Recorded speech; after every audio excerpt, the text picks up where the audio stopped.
വളരെ പെട്ടെന്ന് ഉണ്ടാക്കാൻ പറ്റുന്നൊരു പാസ്ത റെസിപ്പിയാണ്. അതിനായിട്ട് നമ്മൾ പാസ്ത ചൂടുവെള്ളത്തിൽ ആവശ്യത്തിന് ഉപ്പിട്ട് നന്നായിട്ട് കുക്ക് ചെയ്ത് ഡ്രെയിൻ ചെയ്ത് മാറ്റി വെക്കണേ.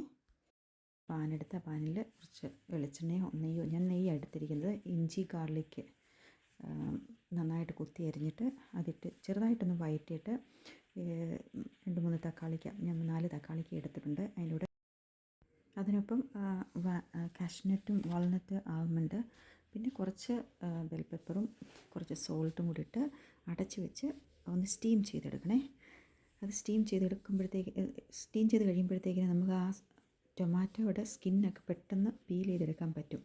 അതിനുശേഷം അത് മാറ്റി വെച്ച് നന്നായിട്ടൊന്ന് ആറിക്കഴിയുമ്പം മിക്സിയിലിട്ട് അടിച്ച് അതൊരു പേസ്റ്റ് രൂപത്തിലാക്കി എടുക്കണം. ഈ ടൊമാറ്റോയൊക്കെ ഒന്ന് തണുക്കുന്നിടം വരെ ഒന്ന് മാറ്റി വെക്കുക. ആ സമയത്ത് നമുക്ക് വേറൊരു പാൻ വെച്ചിട്ട് നമ്മൾ അരിഞ്ഞു വെച്ചിരിക്കുന്ന കുറച്ച്, ഞാൻ ഉള്ളി അരിഞ്ഞു വെച്ചിട്ടുണ്ടായിരുന്നു. ഉള്ളിയും ക്യാപ്സിക്കം, ക്യാരറ്റ് ഇതെല്ലാം ഇട്ട് കുറച്ച് നെയ്യ് ഇട്ടിട്ട് ഞാനൊന്ന് വഴറ്റിയെടുത്തതിന് ശേഷം അതിലേക്ക് കുറച്ച് സീസണിങ്ങിന് വേണ്ടിയിട്ട് കുറച്ച് chilli powder, turmeric powder, pepper powder, coriander powder, പിന്നെ ഒരിഗാനോ, ഇതെല്ലാം കൂടി ഇട്ടിട്ട് ഞാൻ കുറച്ച് മല്ലിയിലയും കൂടി ഇട്ട് സ്വല്പം നേരം ഒന്ന് വഴറ്റി ആവശ്യത്തിന് ഉപ്പ് ഞാൻ ഇടാൻ പറഞ്ഞായിരുന്നല്ലോ, ആവശ്യത്തിന് ഉപ്പും ഇട്ട് സ്വല്പം നേരം ഒന്ന് അടച്ച് വെക്കണം. അടച്ച് വെച്ച് കഴിയുമ്പോഴത്തേക്കും ഒന്ന് സ്റ്റീം ചെയ്ത് കഴിയുമ്പോഴത്തേക്കിന് നമ്മൾ മറ്റേ എടുത്ത് വെച്ചിരിക്കുന്ന ടൊമാറ്റോ അരച്ച് ആ പേസ്റ്റും കൂടെ ഇതിലേക്ക് ആഡ് ചെയ്യണം. അതിനൊപ്പം തന്നെ ഞാൻ കുറച്ച് ടൊമാറ്റോ സോസും കൂടെ ഞാൻ ആഡ് ചെയ്തിട്ടുണ്ട് കേട്ടോ.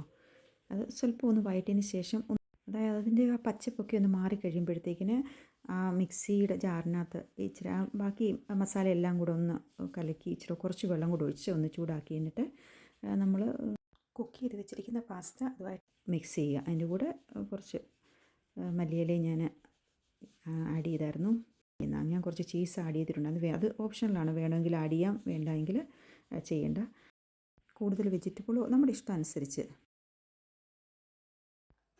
മല്ലിയില ഇട്ട് ഗാർണിഷ് ചെയ്ത് ചൂടോടുകൂടി തന്നെ കഴിച്ചു കഴിഞ്ഞാൽ അതിൻ്റെ നല്ല ടേസ്റ്റ് ആയിരിക്കും. എല്ലാവരും ട്രൈ ചെയ്യുക. നല്ലൊരു ദിവസം ആശംസിക്കുന്നു.